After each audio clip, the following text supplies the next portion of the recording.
ভেস্তে যাওয়ার সংখ্যায় যুক্তরাষ্ট্র ইরান যুদ্ধবিরতি। বিএনপি রাজনৈতিক সংকট তৈরি করছে, মন্তব্য জামায়াত জোটের। জাতীয় সংসদে আরও 10টি বিল পাশ। সংরক্ষিত নারী আসনে বিএনপির মনোনয়ন বিক্রি শুরু। স্বর্ণের দামে বড় পতন। 4 জেলায় কালবৈশাখীর আশঙ্কা।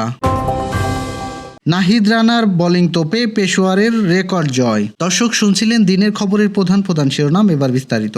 তার আগে আমাদের ইউটিউব চ্যানেল সাবস্ক্রাইব করুন এবং সব খবর পেতে ফেসবুক পেজ ফলো করে রাখার পাশাপাশি ওয়েবসাইট ভিজিট করুন। লেবাননের ভূখণ্ডে ইসরায়েলি হামলায় অব্যাহত সামরিক অভিযানের কারণে যুক্তরাষ্ট্র ইরানের মধ্যে সম্মতিত 2 সপ্তাহের সামরিক যুদ্ধবিরতি চুক্তি এখন ভেঙে পড়ার উপক্রম হয়েছে।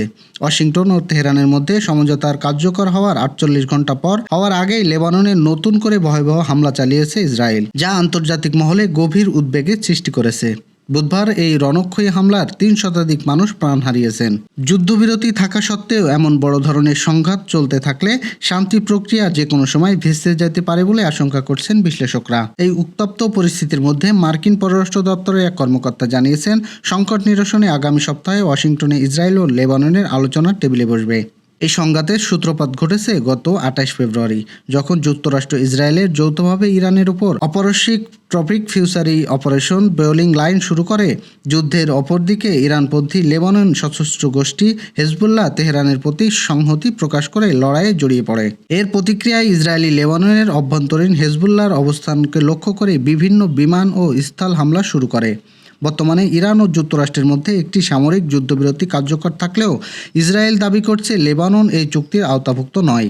ফলে সেখানে হামলা অব্যাহত থাকায় পুরনো অঞ্চলে স্থিতিশীলতা এবং চরম অনিশ্চয়তার মুখে পড়েছে। বিএনপি রাজনৈতিক সংকট তৈরি করছে বলে অভিযোগ করেছে বিরোধী দল জামায়াত ইসলামের 11 দলীয় জোট।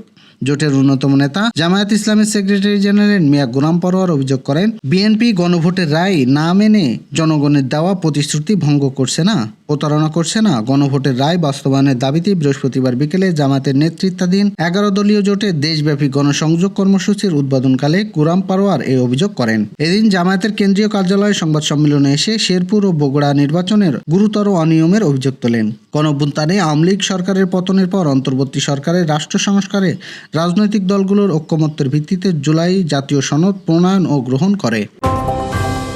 অন্তর্বর্তীকালীন সরকারের জারি করা অধ্যাদেশ আইন রূপান্তরের লক্ষ্যে জাতীয় সংসদে আরও 10টি বিল পাশ হয়েছে।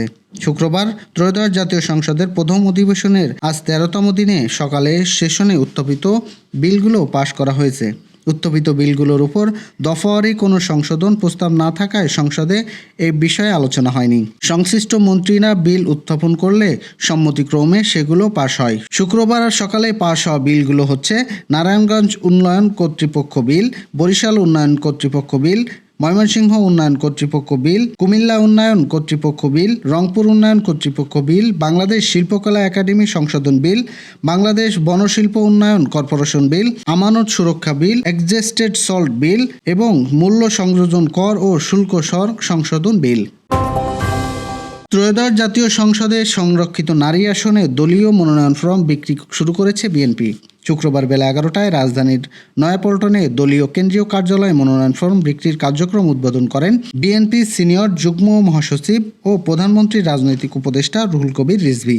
এ সময় সাংবাদিকদের ব্রিফিংয়ে রিজভী বলেন, মনোনয়নের ক্ষেত্রে দলীয় শারদীয় বোর্ড সিদ্ধান্ত নেবে। বিগত আন্দোলনের গুরুত্বপূর্ণ ভূমিকা, শিক্ষাগত যোগ্যতা এবং সংসদে কথা বলা সহ অন্যান্য যোগ্যতাও বিবেচনায় রাখা হবে।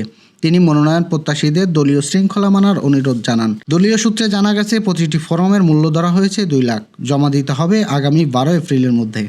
আর জমা দেওয়ার সময় জামানত হিসেবে দিতে হবে 50,000 টাকা। আগামী 12 মে ভোট দিন রেখে ত্রয়োদশ জাতীয় সংসদের সংরক্ষিত নারী আসনের তফসিল ঘোষণা করেছে নির্বাচন কমিশন। দেশের বাজারে কমেছে স্বর্ণ ও রূপার দাম। সর্বশেষ সমন্বয়ের পর শুক্রবার মূল্যবান এই ধাতু দুটি বিক্রি হচ্ছে বাংলাদেশ জুয়েলারি অ্যাসোসিয়েশন বাজুস নির্ধারিত নতুন দামে। বৃহস্পতিবার সকালে স্থানীয় বাজারে বেজাবি স্বর্ণরূপের দাম পরিপ্রেক্ষিতে নতুন মূল্য ঘোষণা করে বাংলাদেশ জুয়েলারি অ্যাসোসিয়েশন। ওই দিন সকাল 10টা থেকে নতুন দাম কার্যকরী হয়।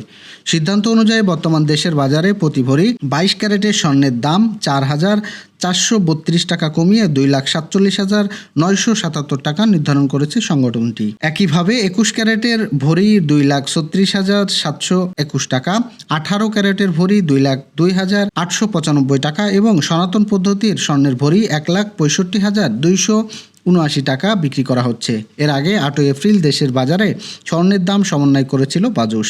তখন 22 ক্যারেটের ভরিতে 6,590 টাকা বাড়িয়ে দাম নির্ধারণ করা হয়েছিল 2,52,409 টাকা।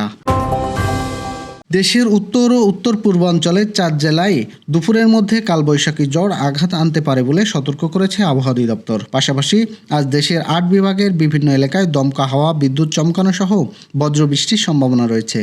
শুক্রবার সকালে প্রকাশিত সর্বশেষ পূর্বাভাসে এই তথ্য জানানো হয়। আবহাওয়া অফিসের সতর্কতায় বলা হয়, দুপুর বেলা 1টার মধ্যে রংপুর, দিনাজপুর, ময়মনসিংহ, সিলেট পশ্চিম দিক থেকে ঘন্টায় 45 থেকে 60 কিলোমিটার বেগে দমকা ঝড়ো হাওয়া বয়ে যেতে পারে।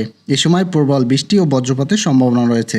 প্রতিকূল আবহাওয়ার কারণে এসব এলাকায় নদীবন্দরগুলোকে 1 নম্বর সতর্কতা সংকেত দেখাতে বলা হয়েছে। অন্যদিকে রাজধানী ঢাকার আশপাশের এলাকায় আবহাওয়া তুলনামূলক শুষ্ক থাকতে পারে বলে পূর্বাভাসে উল্লেখ করা হয়েছে। সকাল 7টা থেকে পরবর্তী 6 ঘন্টা আকাশ আংশিক মেঘলা থাকতে পারে এবং দক্ষিণ বা পশ্চিম দিকে ঘন্টায় 10 থেকে 15 কিলোমিটার বেগে বাতাস প্রবাহিত হতে পারে। পাকিস্তান সুপার লিগে দুর্দান্ত বোলিংয়ে ম্যাচের নিয়ন্ত্রণ একাই নেন বাংলাদেশের তরুণ পেসার নাহিদ রানা। তার আগুনঝরা স্পেলে পেশোয়ার জালামি 159 রানের বিশাল ব্যবধানে উড়িয়ে দিয়েছে করাচি কিংসকে। রানের ব্যবধানে এত পিএসএলের ইতিহাসে সবচেয়ে বড় জয়।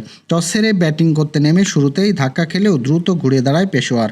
নির্ধারিত 20 ওভারে 3 উইকেট হারিয়ে 246 রানের বিশাল সংগ্রহ দাঁড় করায় পেশোয়ার। 247 রানের লক্ষ্য তাড়া করতে নেমে শুরুতেই চাপে পড়ে করাচি কিংস। ইনিংসের মাঝপথে ম্যাচের মোড় ঘুরিয়ে দেন নাহিদ রানা। গতির ঝড় আর নিখুঁত লাইন লেন্থে প্রতিপক্ষের মিডল অর্ডার গুড়িয়ে দেন তিনি। নিজের 3য় ওভারে একেবারেই বিধ্বংসী হয়ে ওঠেন নাহিদ রানা। কোনো রান না দিয়ে তুলে নেন খুশদিল শাহ ও অ্যাডাম জাম্পার উইকেট। এছাড়াও তার উইকেট শিকার হন সাদ বেগ। তার এই আগুন ঝরা স্পেলে 16.1 ওভারে 87 রানে গুটিয়ে যায় করাচি। দর্শক, এই ছিল দুপুরের আয়োজন। সুন্দর খবর দেখার আমন্ত্রণ রইল। এতক্ষণ সাথে থাকার জন্য ধন্যবাদ।